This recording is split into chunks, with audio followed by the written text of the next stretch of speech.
अस्सलाम वालेकुम नाजरीन।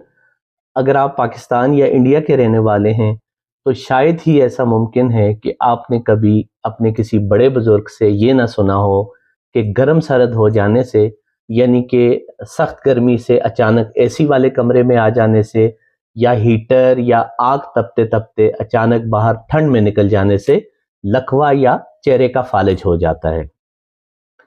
अच्छा, ये तो रहा हमारे बुजुर्गों का कॉन्सेप्ट।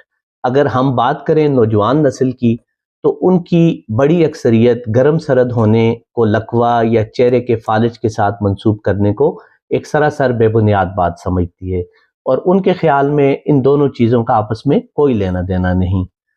आइए आज देखते हैं कि मेडिकल साइंस इस हवाले से क्या कहती है कि आया हमारे बड़े बुजुर्गों का गर्म सर्द होने का फलसफा दुरुस्त है या फिर नई नस्ल का इस कॉन्सेप्ट को सरासर बेबुनियाद कहना दुरुस्त।